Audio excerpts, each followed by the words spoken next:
The International Organization for Migration this week assisted 100 stranded Malawian immigrants to return home.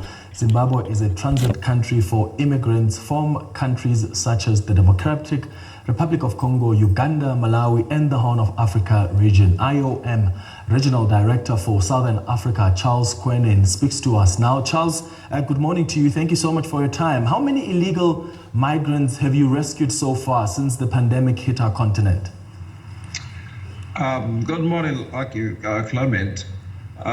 So far, IOM has assisted about 400 migrants who are stranded in various countries as a result of the coronavirus pandemic.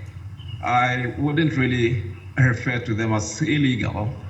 We normally prefer to call them irregular migrants, but a number of them are also legally resident, but are being compelled to go back home as a result of losing their livelihoods, income, jobs in various countries, notably in South Africa being the highest receiving country in the region, and arguably perhaps Africa as well.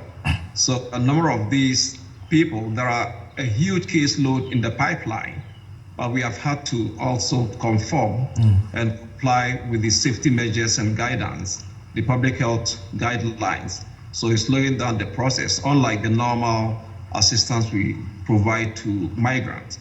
But it's not only the 100 that we assisted, we've also assisted a number of migrants from Zambia to Ethiopia, from Mozambique, from Zimbabwe to Malawi, from South Africa to Malawi, Zimbabwe, and a number of countries. It's high. Where do you take them, Charles, when you rescue them? Do you take them back to their home countries or places that they were trying to get to? Well, it depends on where they want to go, because what we do is assisted voluntary migrants. That is, the migrant themselves decide where they would want to go, and we provide the assistance because IOM does not support nor encourage forced removals or deportation. But these are people who normally would want to go back to their home countries.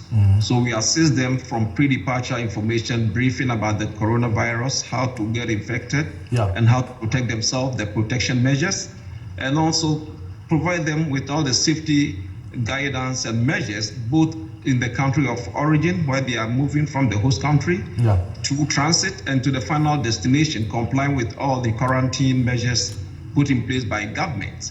So when they get there, our offices in the other side of the destination country, working with government counterpart, the civil society, state and non-state actors, receive them, and we provide them onward transportation assistance with this personal protective equipment, masks, sanitizers, soap, and we ensure that they go back to their home, their places of origin in a safe, orderly, and regular manner. Charles, speak to us about how the closure of borders has affected the plight of these, as you prefer to call them, irregular migrants, because the countries have implemented these lockdown regulations and these measures to fight COVID-19, and unfortunately in many instances migrants find themselves in the fringes of society. So what impact have we seen as a result of countries implementing these lockdowns?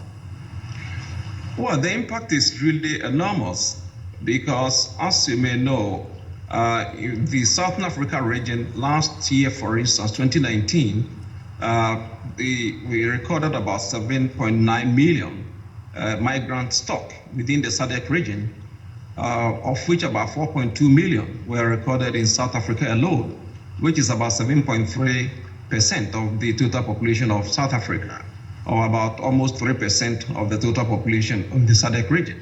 So in an attempt to contain the virus, various governments, implemented various restrictive measures, notably South Africa.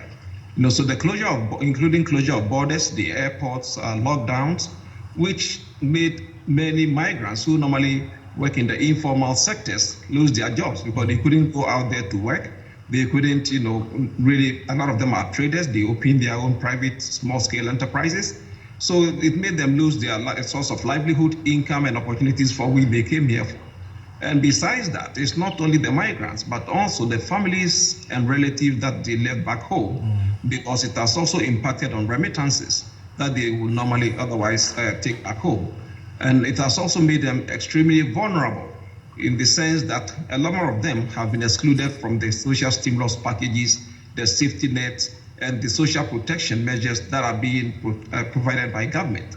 So it has really impacted on them seriously. And besides that, as you may know, the coronavirus has impacted on every country, regardless of how developed you are or how less developed you are, nor how rich you are or nor how poor you are. So that means the normal assistance that developed countries would otherwise be providing has also been affected.